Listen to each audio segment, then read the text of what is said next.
Quand on part en voyage, quand on part en road trip, il y a une question qui revient souvent. Si vous êtes déjà parti en voyage, surtout si vous partez en voyage à plus qu'une personne, la question qui revient, savez-vous c'est laquelle?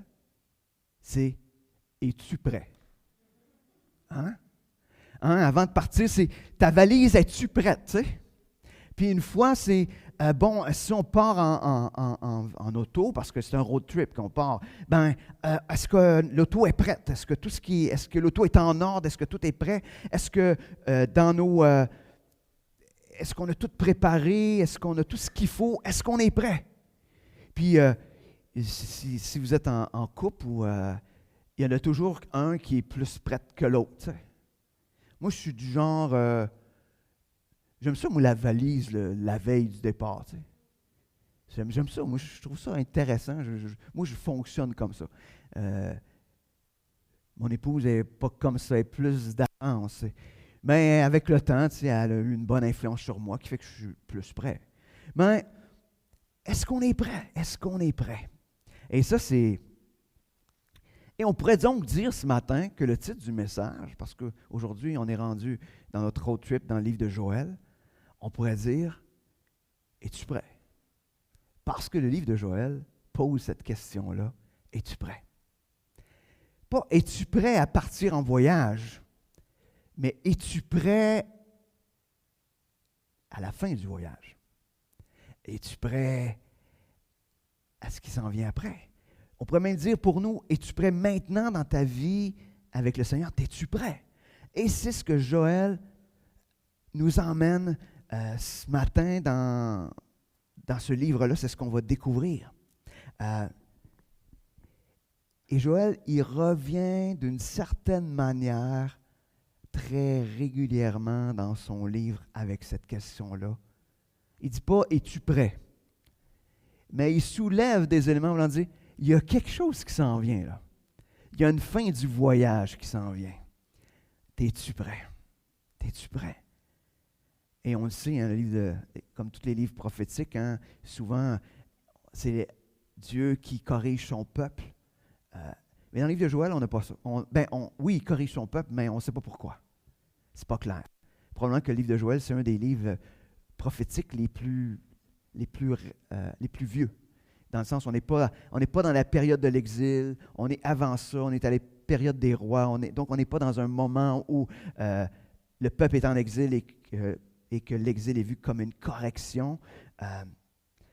Mais donc ce matin, on va se poser la question avec Joël, est-ce qu'on est prêt? Je ne sais pas si vous êtes prêts. Prêt, pas prêt, hein, dans l'expression. On va y aller de toute manière dans le livre de Joël. Donc, avant d'aller plus loin dans ce livre-là, on va simplement aller devant Dieu et lui demander qu'il puisse justement ouvrir nos cœurs afin qu'on puisse être attentifs puis être prêt à se poser la question, « Je suis prêt? Je suis prêt? » Seigneur Dieu, ce matin, on vient devant toi, on vient te demander que tu puisses nous conduire dans ce texte ou dans ce passage des Écritures dans le livre de Joël. Seigneur, on veut être sensible à ta voix ce matin. On veut être prêt à ce que tu nous questionnes sur est-ce qu'on est prêt. Seigneur, pour plusieurs d'entre nous, on te connaît déjà et la réponse serait facile de dire « Je suis prêt ». Mais Seigneur, des fois, on voyage dans notre vie terrestre comme disciples tout en n'étant pas prêt au quotidien. Pas prêt, on est un peu nonchalant des fois. Et Seigneur, ce matin, je te demande que tu puisses venir nous parler, que tu puisses mettre en lumière tout ce qui nous indique qu'on n'est pas prêt. Et Seigneur, ce matin, d'une manière particulière, s'il y en a qui ne te connaissent pas encore, Seigneur, je te demande que tu puisses parler haut et fort par ton esprit, afin que tous, à la fin de ce temps qu'on aura ensemble dans la parole, tous puissent dire, maintenant, je suis prêt. Seigneur, conduis-nous dans ta parole ce matin. Amen.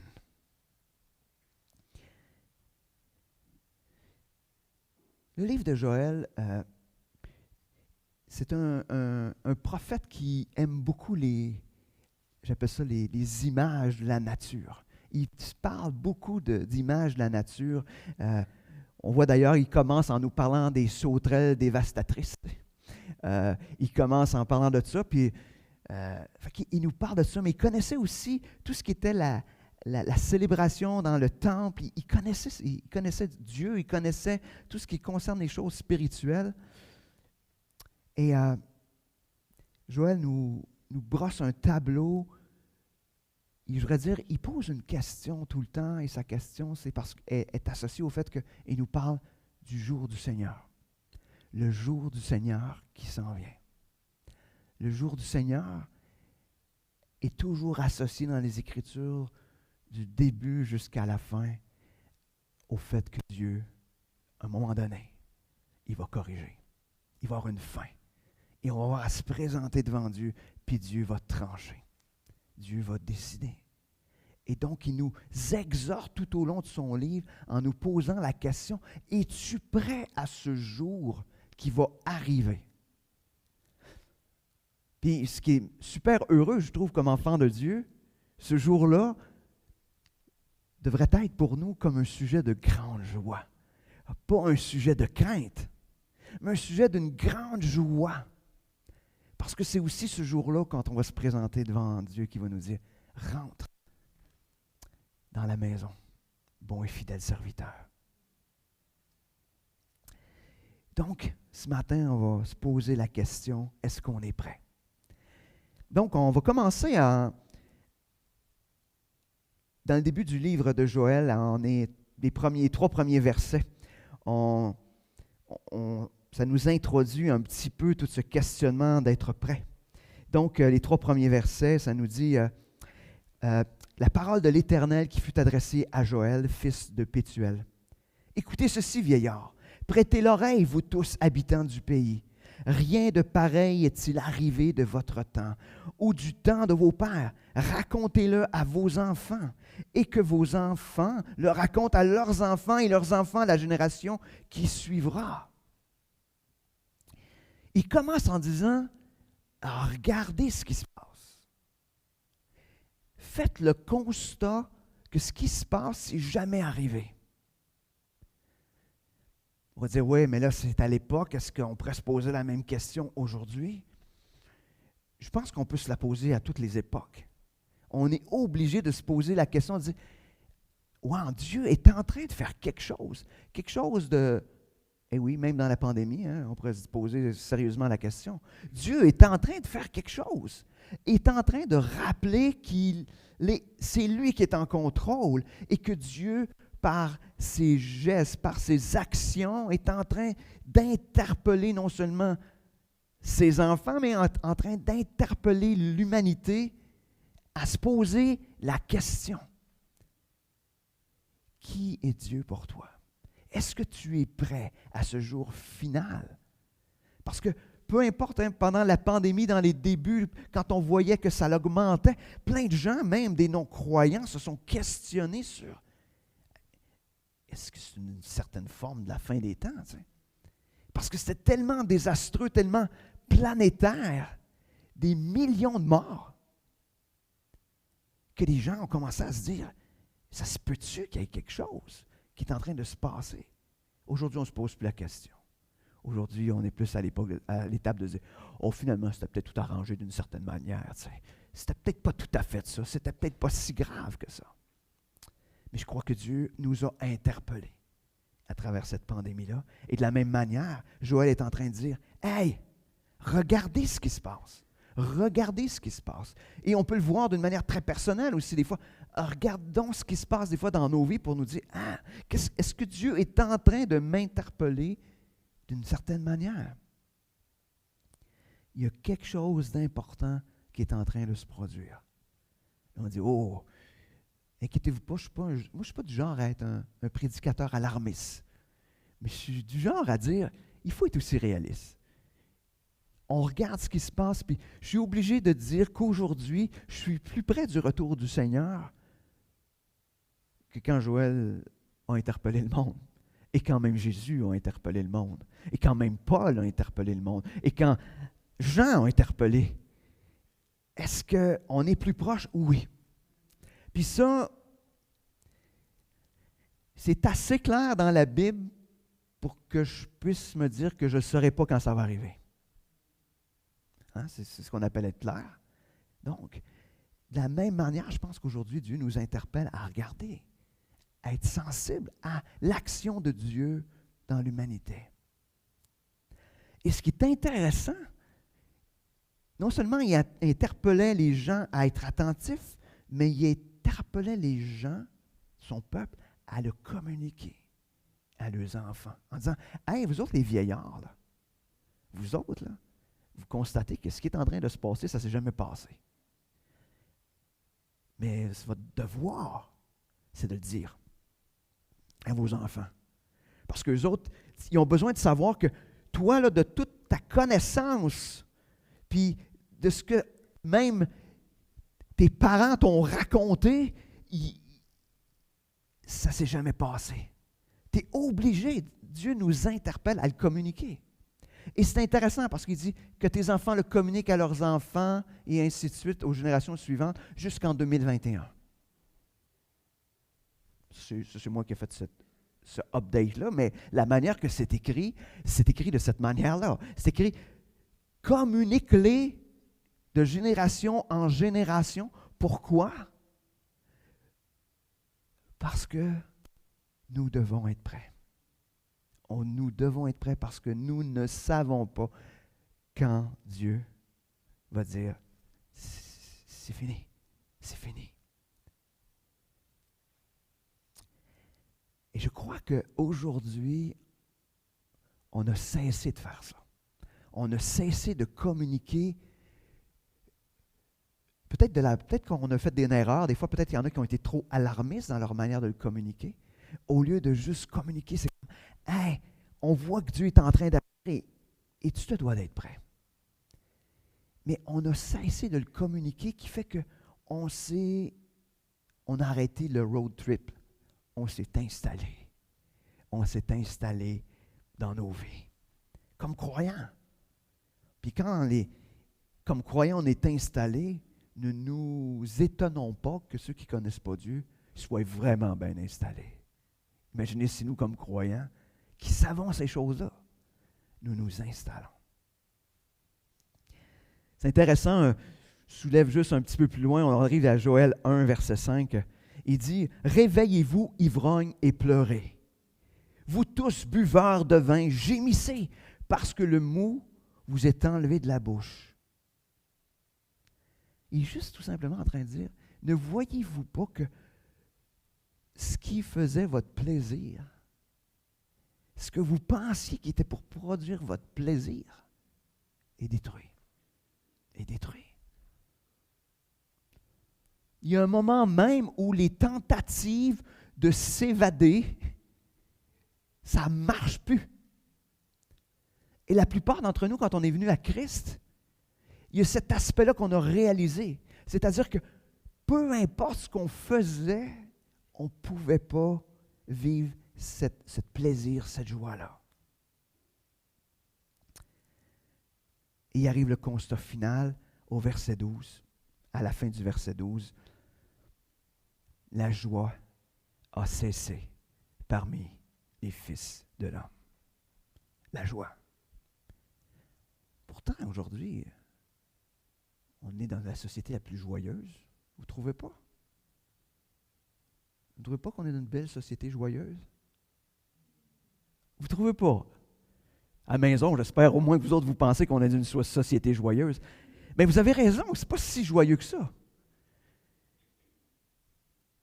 On est dans une société où on veut vivre la joie.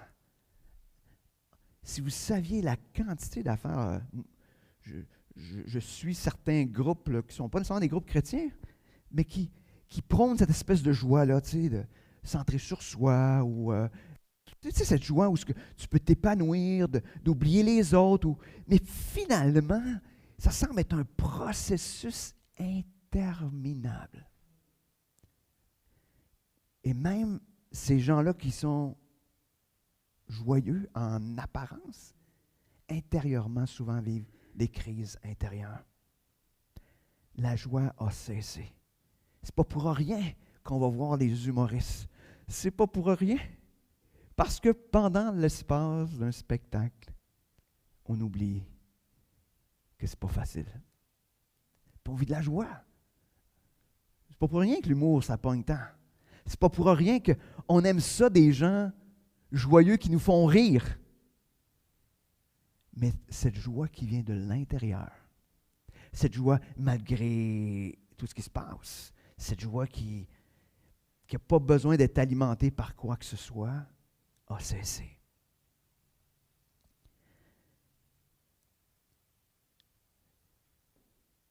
Mais je suis aussi triste parce que je crois que comme enfants de Dieu, nous devrions vivre cette joie. Puis, je suis attristé parce que je vois parmi les croyants des fois beaucoup plus de tristesse que de joie. Puis la joie, c'est pas être hop la vie, c'est pas ça. Là. C'est pas se raconter des histoires. La joie, c'est comme être là au travers des situations difficiles, être bien, être intérieurement satisfait. Nous avons accès à la seule source de joie, qui est Jésus. Puis, je pense qu'il faut le saisir, il faut le comprendre. Malheureusement, dans notre vie, comme chrétien, comme tout le monde, je ne ressens pas. Hein, on ne ressent pas les affaires. Et des fois, ça devient une erreur. Tu sais. On est appelé, je crois, beaucoup plus à croire, puis à s'approprier ces choses-là, même si on ne ressent pas les choses des fois. Donc, pour être en mesure d'être prêt, il faut donc premièrement être en mesure de voir ce qui se passe, pour faire ce constat-là. Donc, on ne veut pas être des alarmistes, mais on veut être réalistes de voir ce qui est en train de se passer autour de nous. Jésus avait interpellé, imaginez, ses disciples. On voit ça dans Luc 21, 29 à 36. On voit que Jésus interpelle ses disciples de la même manière qu'on peut le voir d'une certaine manière que Joël est en train de faire. Ça nous dit, il leur dit une comparaison. Voyez le figuier et tous les arbres. Dès qu'ils ont poussé, vous connaissez de vous-même en regardant que déjà l'été est proche. De même, quand vous verrez ces choses arriver, sachez que le royaume de Dieu est proche. Je vous le dis en vérité, cette génération ne passera point que tout cela n'arrive.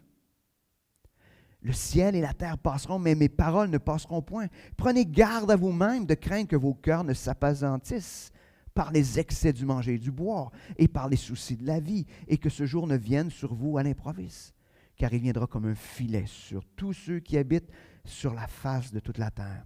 Veillez donc et priez en tout temps afin que vous ayez la force d'échapper à toutes ces choses qui arriveront et de paraître debout devant le Fils de l'homme. Wow! Il est en train de dire, il va arriver ce jour-là. Et quand les choses vont commencer à se manifester, ça va arriver dans cette génération-là. On ne sait pas c'est quand. On espère tous, comme enfants de Dieu, du moins, on devrait tous espérer comme enfants de Dieu que ça se produise dans notre vivant. On devrait tous. Des fois, on dit, je veux, mais ça peut-tu retarder? Ben non, écoute, si tu penses que ta vie sur Terre, aussi belle soit-elle, soit ce qu'il y a de plus hot, je m'excuse. Il y avait un chanteur chrétien qui est décédé l'année que je suis venu au Seigneur, qui s'appelait Keith Green. Puis dans un de ses chants, il disait que la vie sur Terre, même si on la trouve belle, c'est comme vivre, c'est comme des vidanges. C'est comme vivre dans un dépotoir. Fait que tu trouves ta vie belle dans un dépotoir. Excuse, là, mais ce qui s'en vient, là, c'est incomparable. C'est incomparable. Donc, Jésus, imaginez, comme l'avait fait le prophète Joël, Jésus interpelle ses disciples à être prêts. Le même discours que Joël, Jésus l'a. Soyez prêts, priez. Sachez qu'il y a un moment donné, ça va arriver, puis quand ça va arriver, c'est comme un filet. Hein? Ça veut dire que ça va arriver, c'est comme too late. On est là, on est là-dedans. Et c'est intéressant parce qu'il termine en disant, afin de paraître debout devant le Fils de l'homme. C'est-à-dire de paraître devant Jésus avec aucune honte. Parce que Christ a payé à ma place. Imaginez, seuls les enfants de Dieu pourront se présenter debout.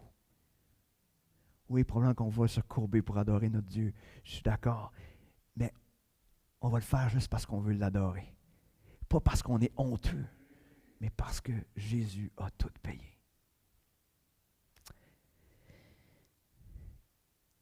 Est-ce que quelque chose dans nos vies, peut-être actuellement, qui nous empêche d'être à l'écoute de ce qui se passe, à l'écoute de ce que Dieu est en train de faire? Qu'est-ce qui nous empêche aujourd'hui là, d'être prêts? On va poursuivre. Donc, on vient de voir que pour être prêt, il faut être attentif à ce qui se passe. Mais une fois qu'on a vu ce qui se passe, on s'assoit. On s'assoit et on regarde la parade passer. Non. Joël nous interpelle. On arrive au verset 14 du chapitre 1 et le verset 19. 14 dit, publiez un jeûne, une convocation solennelle, assemblez les vieillards, tous les habitants du pays dans la maison de l'Éternel, votre Dieu, et criez à l'Éternel. Verset 19. C'est vers toi que je crie, ô Éternel, car le feu a dévoré les plaines du désert et la flamme a brûlé tous les arbres des champs. Une fois quand on est là, qu'on constate ce qui se passe, qu'on constate peut-être Dieu qui est en train de nous interpeller, peut-être parce qu'on a perdu cette intimité avec Dieu, peut-être que nos cœurs se sont refroidis comme croyants, ou peut-être que vous faites le constat que il n'y a jamais eu un moment où vous avez eu cette rencontre avec Jésus et que vous avez été transformé par son salut. Peut-être que vous êtes là. Chaque fois que Dieu n'est pas la réponse dans notre vie, chaque fois qu'on croit des mensonges à propos de lui, Dieu nous appelle, comme on le voit dans ce texte-là, à la repentance. Il me semble que je dis ça depuis que je suis désolé, on est dans le livre des prophètes, puis il n'arrête pas d'en parler. Je peux difficilement... Vous pourrez me dire que je parle trop de repentance, mais on nous dit de prêcher toutes les Écritures. Puis dans les prophètes, on parle de repentance. Et encore une fois, Joël appelle à la repentance, à s'humilier, un jeûne d'humiliation, un jeûne de repentance. Pourquoi on devrait faire ce questionnement-là? Parce que moi, je crois que comme enfant de Dieu, la repentance, c'est un mode de vie. Ce n'est pas une chose qui arrive une fois pour toutes lorsqu'on vient à Christ. C'est quelque chose qui, chaque jour, chaque instant, doit être là, de dire, OK, Seigneur, est-ce que je suis en train d'agir en fonction de ce que la vérité des Écritures dit, ou je suis en train de juste penser à ce qui se passe dans ma vie? Et chaque fois, chaque jour. Et c'est triste, là, mais si vous dites, hey, ça fait une grosse semaine, je n'ai pas eu besoin de me repentir, vous devriez vous repentir de penser que vous n'avez pas besoin de vous repentir. Moi, je pense que, malheureusement, je crois qu'il n'y a pas une journée. Il n'y a pas une journée où notre cœur, où on s'est détourné. Fait que, ayons cette attitude d'être disponible à ce que Dieu va pointer afin de pouvoir aller devant Dieu avec ce cœur repentant. Pourquoi on devrait toujours se diriger ou être avec ce cœur repentant? Parce que Jésus revient. Et je ne veux pas être pris par surprise. Imaginez, quelqu'un avait déjà dit, je trouvais ça intéressant, chaque fois qu'il faisait quelque chose, il se posait la question, est-ce que je serais gêné que le Seigneur revienne me voyant faire ce que je suis en train de faire? Posez-vous cette question-là. Ça se peut qu'il y ait du ménage qui se fasse pas mal. Hein? À chaque fois que vous faites quelque chose, c'est comme OK, serais-tu content si je suis en train d'écouter cette émission-là à la télévision? Serais-tu content que le Seigneur revienne là? C'est comme. Puis que je sois en train d'écouter ça. OK. Que je sois en train de lire ça. Que je sois en train de perdre mon temps à faire ça. Je ne suis pas en train de dire qu'il faut juste avoir le nez dans notre Bible. C'est pas ce que je suis en train de dire. Mais, parce que Dieu n'est pas contre les loisirs. Dieu n'est pas contre ces choses-là. Mais, si on se posait juste cette question-là, on serait peut-être étonné du ménage. Hey, imaginez le nombre d'heures que vous récupéreriez peut-être. Tu sais, ce serait intéressant de voir ça. Tu sais, nous qui disons tout le temps, « Ah, j'ai pas le temps. J'ai pas le temps de lire ma Bible. J'ai pas le temps d'avoir du temps avec le Seigneur. » Peut-être si on faisait cette question-là, on aurait peut-être beaucoup de temps finalement. Hein. Trop de temps. Imaginez, peut-être. Selon les Écritures, hein, on est interpellé à vivre comme si Jésus revenait demain. Comme s'il revenait demain. Donc, tout ce que je fais aujourd'hui, je dois le faire en me disant, Seigneur, s'il revient demain, une urgence de faire les choses. Mais en même temps, en se reposant sur lui, parce que ce n'est pas juste une course folle, mais en se reposant sur lui. Parce qu'on retrouve ça dans Marc 13, versets 35-36. Il nous dit, « Veillez donc, car vous ne savez quand viendra le maître de la moisson, ou le soir, ou au milieu de la nuit, ou au chant du coq, ou le matin. Craignez qu'il ne vous trouve endormis à son arrivée soudaine. Ce que je vous dis à tous, veillez. » Je vous dis à tous, veillez. Veillez. Jésus dit, veillez. Tu ne le sais pas quand. Et arrêtons, je vais faire attention à comment je vais dire ça, là, mais arrêtons d'être juste en train de chercher des signes de son retour. Je trouve que des fois, je ne dis pas qu'il ne faut pas le faire, mais je trouve que des fois, on est tellement centré sur les signes pour finalement tenter de découvrir, ah, c'est pas de ta fête là, c'est pas maintenant. Finalement, pour se trouver une excuse de ne pas être prêt. Veillons, assurons-nous d'être prêts. Là, maintenant. Cherchons des signes après si on veut. Mais assurons-nous que la première des choses qu'on veut faire, c'est d'être prêt. Et ce texte-là résonne dans la suite du chapitre 2 de Joël. On retrouve les deux premiers versets dans le chapitre 2 de Joël qui nous dit « Sonnez de la trompette en Sion, faites-leur retentir sur ma montagne sainte, que tous les habitants du pays tremblent, car le jour de l'Éternel vient, car il est proche, jour de ténèbres et d'obscurité, jour de nuées et de brouillard. Il vient comme l'aurore se répand sur les montagnes. Voici un peuple nombreux et puissant tel qu'il n'y en aura jamais eu et qu'il n'y aura jamais dans la suite des âges. »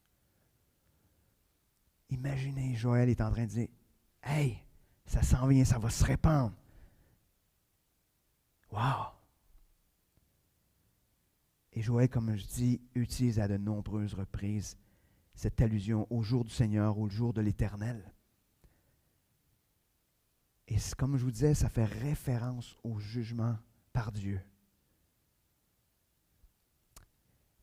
Et aujourd'hui, vous avez peut-être trouvé que je vois beaucoup dans le Nouveau Testament, mais il y a tellement d'allusions de Joël avec le Nouveau Testament. Mais je trouve que ça nous connecte à ce qu'on retrouve dans 2 Pierre. 2 Pierre, le chapitre 3, versets 9 et 10. Ça nous dit, « Le Seigneur ne tarde pas dans l'accomplissement de la promesse comme quelques-uns le croient. Mais il use de patience envers vous, ne voulant pas qu'aucun périsse, mais voulant que tous arrivent à la repentance. Le jour du Seigneur viendra comme un voleur. En ce jour, les cieux passeront avec fracas, les éléments embrasés se dissoudront et la terre, avec les œuvres qu'elle renferme, sera consumée. » Aujourd'hui, nous sommes dans le temps de la patience de Dieu. Nous sommes dans le temps de la patience de Dieu. Dieu est infiniment patient. Peut-être certains diront, il me semble qu'il, s'il revient demain, il n'aura pas été assez patient. Si Dieu était patient comme le plus patient des êtres humains, ça serait déjà fini, ça fait une méchante escousse. Depuis des milliers d'années, Dieu est patient. Dieu est patient. Quand ça va prendre fin, j'en ai aucune idée. Comme je vous dis, moi j'espère le voir. Hey, cette espèce de rencontre, à la rencontre d'un Seigneur dans les airs, wow! Hey, il me semble ça, j'ai hâte, j'aimerais ça. Mais en même temps, je sais que la rencontre va être tout à fait belle aussi. Peu importe, même si on doit passer par la mort physique. Étant donné qu'on est dans ce temps de la patience de Dieu, il me semble que ça devrait être une motivation à être prêt, à ne pas perdre de temps avec ce qui nous éloigne de Dieu, pour vivre de plus en plus puis de mieux en mieux l'Évangile.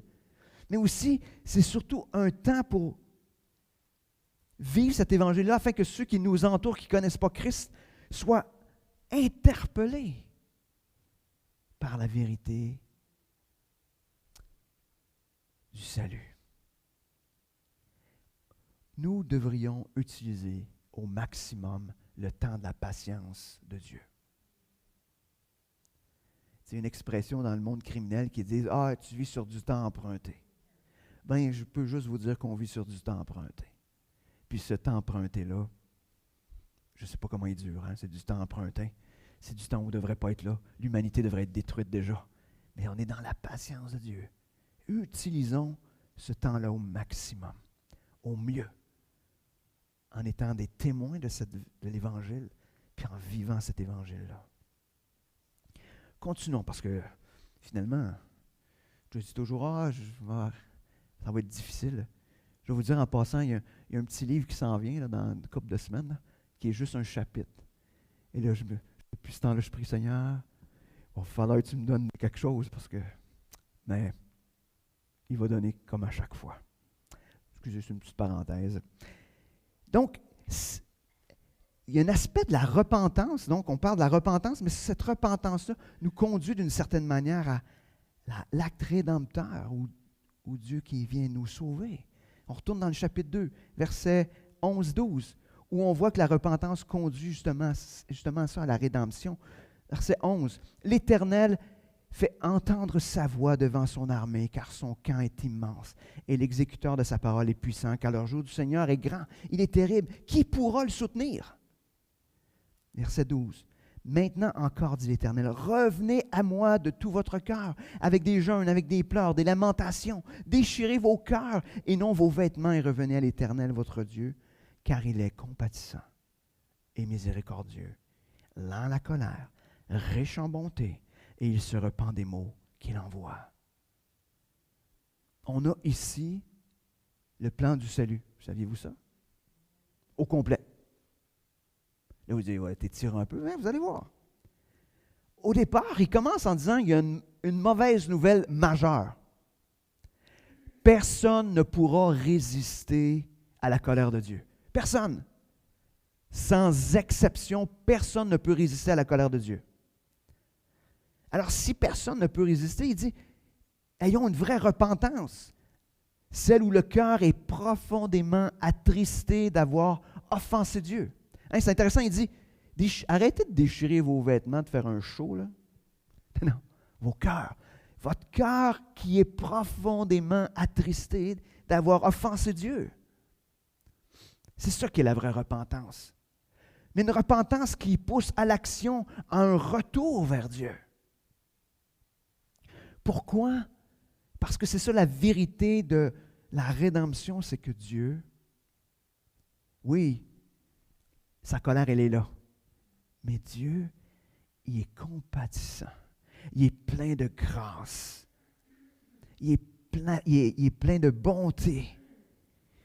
Il est patient. Il est prêt à ne pas agir selon sa colère. Dieu n'est pas en train de se repentir. Tu sais, des fois, on dit, ben, Dieu qui se repent. Non, non, non. Il est juste en train de dire, je veux juste pas être obligé de le faire.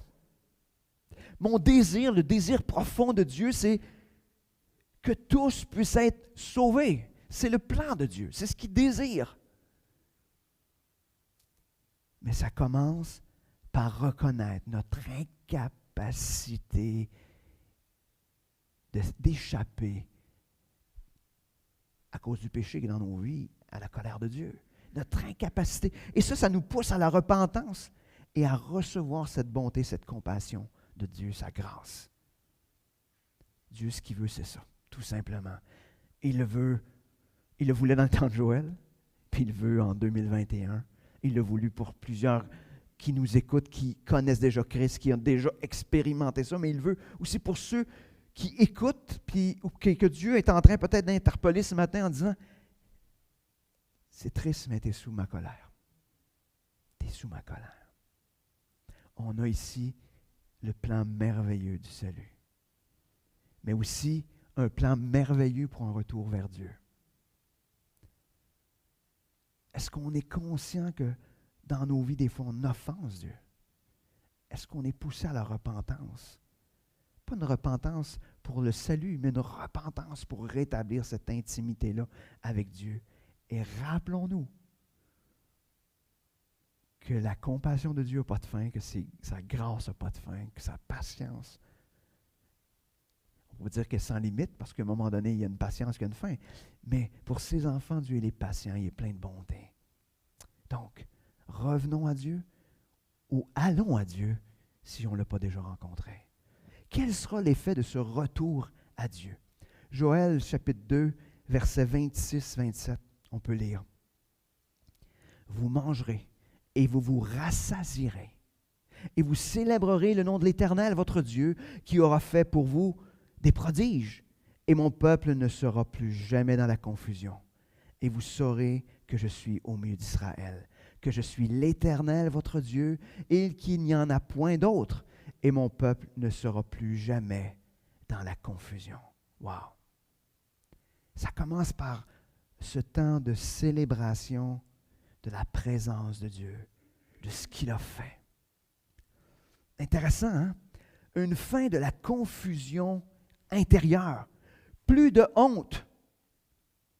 Pourquoi? Parce que pardonné.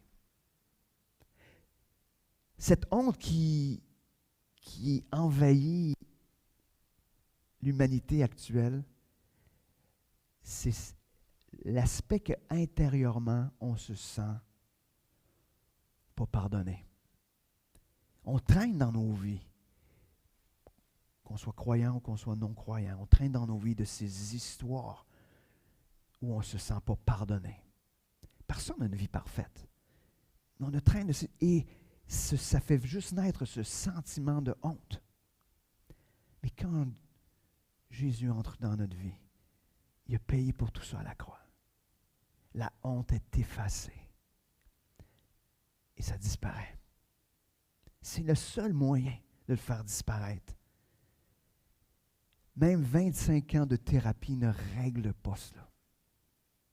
Seulement Jésus peut, par son salut, parce que lui a pris toute cette honte, parce que lui a été honteux à notre place.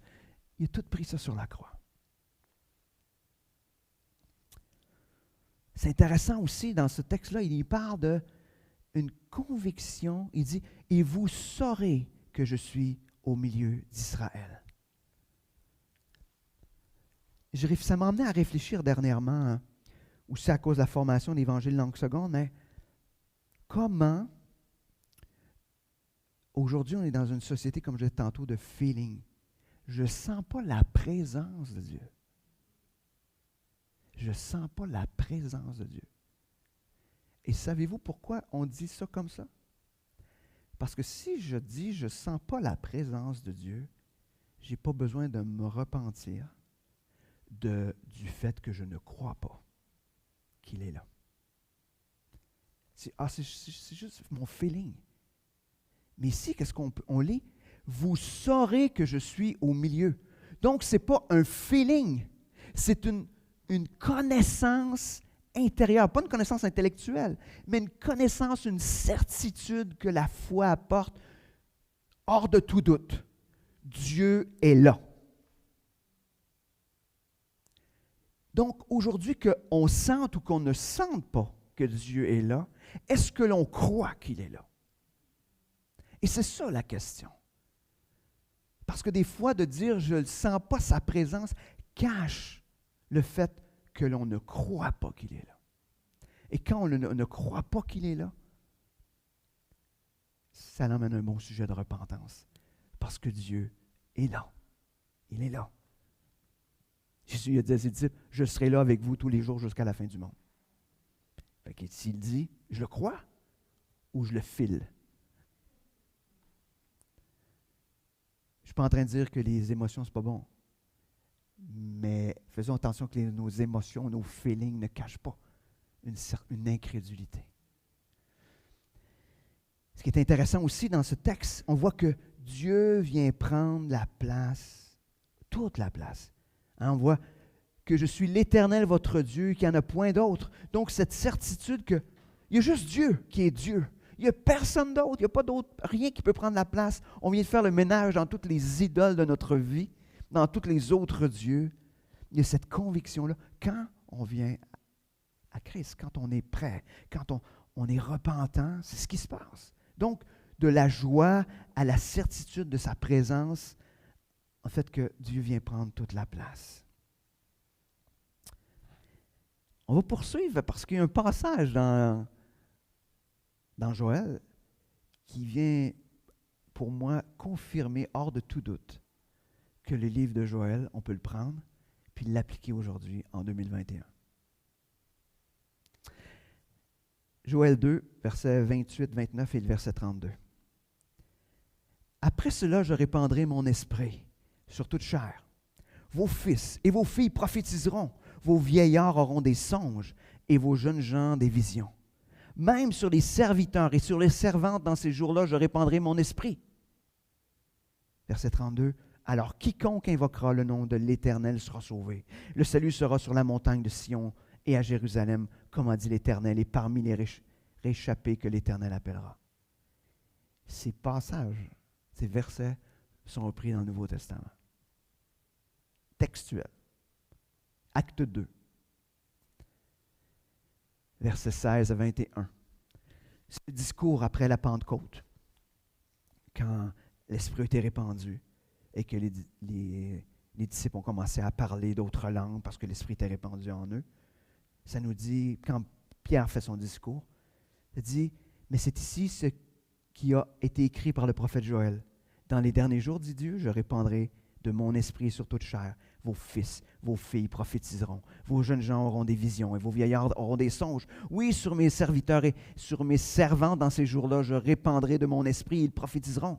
Je ferai paraître des prodiges en haut dans le ciel et des miracles en bas sur la terre, du sang, du feu et une vapeur de fumée. Le soleil se changera en ténèbres et la lune en sang avant l'arrivée du jour du Seigneur, de ce jour grand et glorieux. Alors quiconque invoquera le nom du Seigneur sera sauvé. » Et on retrouve le verset 32 dans Joël 2. On le retrouve dans Romains 10, 13. « Car quiconque invoquera le nom du Seigneur sera sauvé. » Imaginez. Moi, quand je lis ça, je me dis, si ça a été remis dans le Nouveau Testament, il est juste en train de nous dire, je pense qu'on a besoin d'y porter attention. Et je crois qu'aujourd'hui, nous sommes dans cette période, la fin des temps. Cette période où l'Esprit est répandu. Ce temps juste avant le retour du Seigneur. C'était tellement fort pour l'apôtre Paul que quand on lit ses écrits, il est en train de dire, « Bordrez-vous pas de vous marier, bordrez-vous pas de telle affaire, parce que le Seigneur en revient, perdez pas votre temps. » Paul était convaincu que ça se passerait de son vivant. Imaginez. Si Paul pensait ça, je pense que nous autres, on est mieux de s'atteler parce que ça se peut bien que ça arrive. Mais on est dans ce temps où l'Esprit est répandu, où l'Esprit convainc, où l'Esprit transforme, où l'Esprit agit, où quand on se laisse transformer, remplir de l'Esprit, nos vies deviennent des témoignages vivants du salut en Jésus. Ce temps où la bonne nouvelle est annoncée, afin que le jour du Seigneur soit un jour grand et glorieux. Pas un jour de jugement, pas un jour de mort, pas un jour de condamnation. Ne voulons-nous pas que ce jour soit un jour grand et glorieux pour tous ceux qui nous entourent? Pas juste pour nous. Ne soyons pas des égoïstes, dire nous voulons juste ça pour nous. Hey, il y a de la place à ce party céleste pour tout le monde. Soyons prêts. Si on croit cela ce matin, qu'est-ce que ça va changer? Qu'est-ce que ça change ce matin de savoir ça dans ta vie? Qu'est-ce que ça devrait changer maintenant? Cet aspect d'être prêt, de veiller, parce que le jour du Seigneur vient. Pas juste parce que je l'agis par la peur, mais parce que je veux être prêt. Je veux être prêt, je veux être trouvé en train de faire exactement ce que Dieu m'appelle à faire. Qu'est-ce que ça change dans mon attitude, dans ma manière d'être avec ceux qui m'entourent, qui ne connaissent pas Christ encore? Qu'est-ce que ça change? Qu'est-ce que ça change dans mes paroles? Donc, ce matin, on reste avec cette question-là. Es-tu prêt? Es-tu prêt, toi, pour le retour du Seigneur? Est-ce que tu connais? Est-ce que tu es connu de Dieu? Est-ce que tu es prêt parce que tu es attentif à ce que Dieu est en train de faire? Est-ce que tu es prêt parce que tu as reçu cette bonne nouvelle-là? Est-ce que tu es prêt parce que ton cœur est repentant? Est-ce que tu es prêt à te laisser transformer par l'Évangile? Est-ce que tu es prêt à partager l'Évangile? Afin que ce jour du Seigneur soit un jour grand et glorieux. Es-tu prêt ce matin? Donc, la question qui reste dans votre réflexion toute cette semaine, c'est es-tu prêt? Sur ce, prions. Seigneur Dieu, ce matin, tu nous interpelles à être prêts. Seigneur, on ne veut pas être prêt parce qu'on a peur.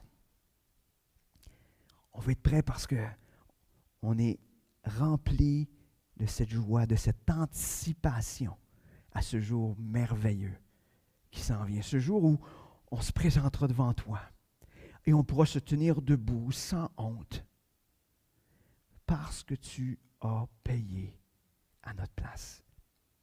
Parce que tu as accepté de te sacrifier afin qu'on puisse être réconcilié avec le Père. Seigneur, on veut être prêt. On ne veut pas laisser ce monde ou cette vie du monde nous remplir. Seigneur, on veut être rempli de toi. On veut être rempli de ta vie. Et Seigneur, on veut que nos vies puissent être le reflet de ces vies transformées par toi, afin que tous ceux qui nous entourent, Seigneur, puissent être interpellés. Parce qu'il y a quelque chose, je crois, profondément attaché dans le cœur de l'homme qui te connaît ou qui ne te connaisse pas. Cette conviction qu'il y a quelque chose qui va arriver au bout. Et Seigneur, on veut être de ceux qui vont présenter ce salut si merveilleux.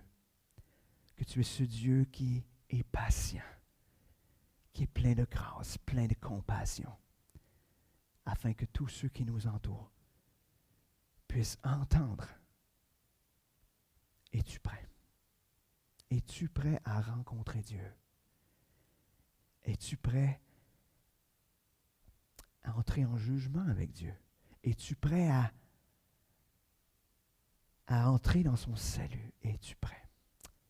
Seigneur, viens faire résonner dans nos cœurs, non seulement aujourd'hui, mais pour le reste de notre vie sur terre, cette question essentielle.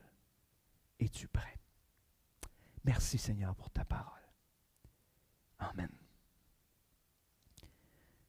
Donc,